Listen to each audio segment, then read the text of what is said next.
Welcome back to the Ref Show with Paul McGuiness. Delighted to welcome you, Paul, this week, and to Keith Hackett. We're talking about development of young referees, development of young players, and also tournament football and how it's lacking from what might be termed a very soft environment in an academy. Is that a fair? You've spent so long in an academy at Manchester United. Yeah. Soft environment, is that a fair comment or not? Well, I think what you have to understand is that there's a whole continuum of how players learn, from playing free in the playground, through mixed age group play, through individual practice, through conditioned games and so on. What you don't want is just a flat line where the games are all the same. So a lot of the games in academies are good, but then there's some things that they don't develop because they're not competitive enough. They're not playing for points or a cup. They haven't got a crowd. And all of these things are environments that people need to learn to cope with. And not just the players, young referees need them as well, Absolutely. Referees need the edge of a more competitive environment than that can provide. Uden Trophy comes in at this point from you, are the ref, is striving to do just that and has done twice. Well, I mean, we're doing very much what Paul is suggesting. We're putting referees into a competitive environment, watched by former top referees who are guiding them, helping them, but they themselves are coming under the pressure of the players competing, managers who want to win, and spectators. And so it all adds to this mix of getting them used not only to officiating the game, but not being distracted by comment, either from off the touchline area or from players individually. But it also, we're very much about step management process, the quiet word off the ball, which might be encouraging to the player. Then, of course, the public, a bit more public, then the yellow, then the red. But again, we insist that we enforce the laws of the game correctly, because we believe very strongly that the environment in which those players are playing in a tournament environment is competitive, and they need to play within the spirit of the laws of the game. If those laws aren't enforced correctly, you're not aiding good defending, for instance, are you? If people are getting away with stuff. That's exactly right. And you see it causes problems for our teams if they go and play in European competition or in World Cups, because they've not been used to that interpretation of the law, the letter of the law. And now where you might come in with a hard, normal English tackle, well, that's then said to be excessive force.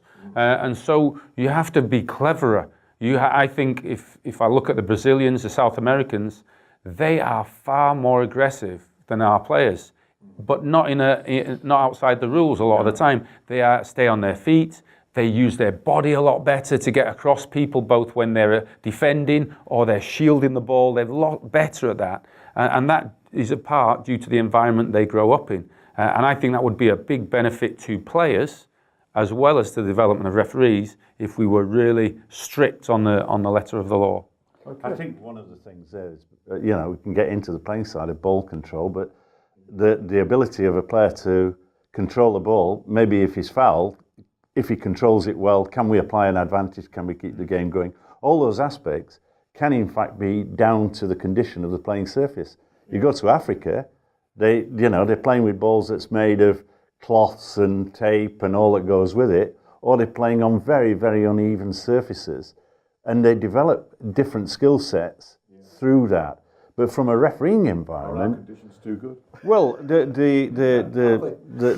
because they're, if you like, are challenged or not challenged because of weak refereeing, they develop things like they don't trust the referee, so they start falling over. Exaggeration, simulation, bad tackles come into the play because thou shalt not pass comes in.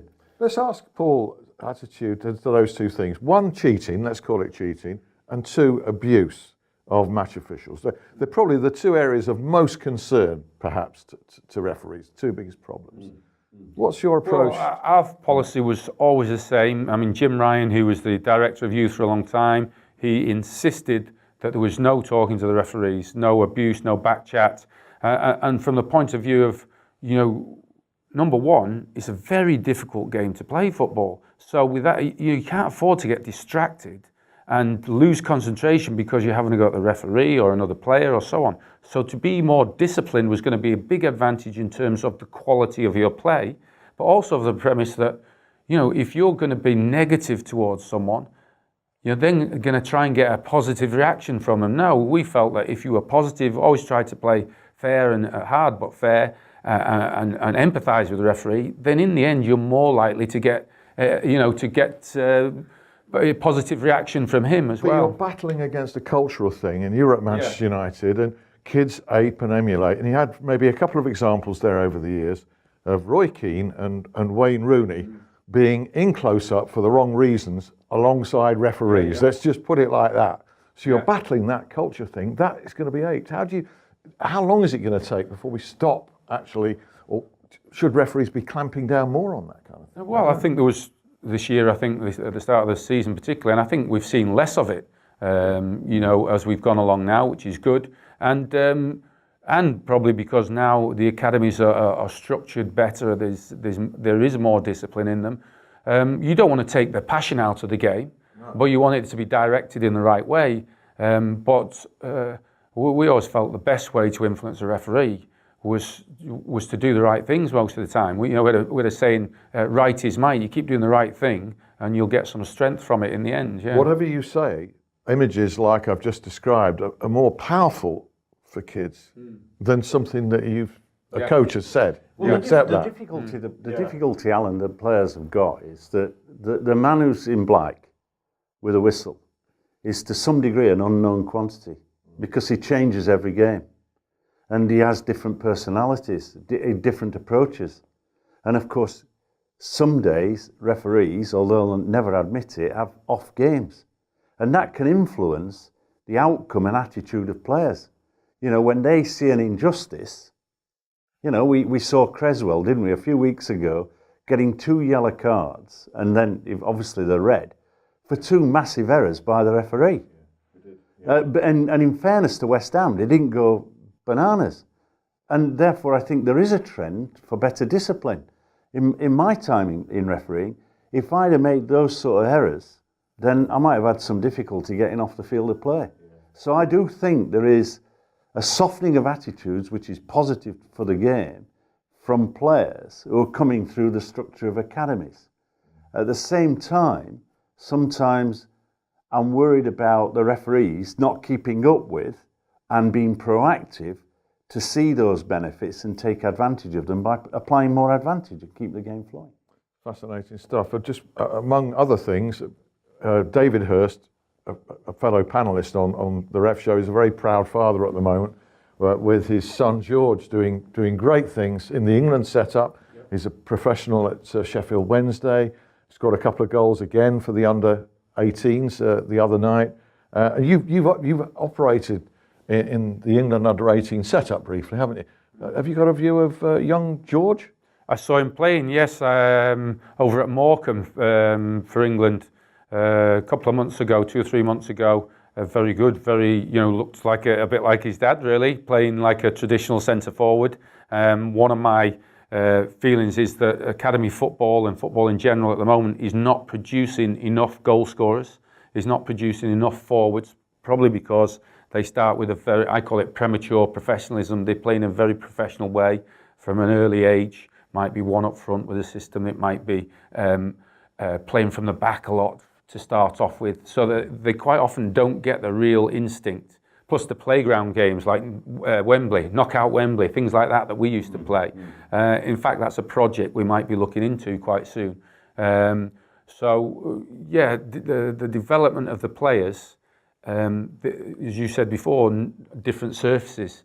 Do they play on a hard floor? Are they playing indoor? Are they playing on muddy pitches? All these, you need a mixture. And one of the mixtures I feel is important is a mixture of age groups. We were talking before about it, so that they can learn from each other. So we had Paul Pogba at 18 and Marcus Rashford at 12 playing in games together, playing in training games, and they learnt a lot from each other. They learned from, there's a phrase called their own proximal development, the area just outside what they could learn in their own age group. And this has got great potential for referees. If you can get older referees mixing, in a group of, two lines, two assistants and an older referee, or they switch roles during a tournament, and they might, if they are mic'd up, then exactly what Keith's been saying, or he hears off the ball that he's just chatting to a lad who's had a little offence and he's just calming him down. They get the man management and so on. That is a really good way if you can mix the ages of the referee, I think. Nods of agreement from Keith Hackett. We'll advance this on another occasion because our time has run out, as it always does when we're enjoying ourselves. I hope you enjoyed this chat with a difference with Paul McGuiness. Thank you, Paul, with Keith Hackett. And we look forward to your company for a more normal ref show next week with the return of the Premier League and all that goes with it. See you then. Bye.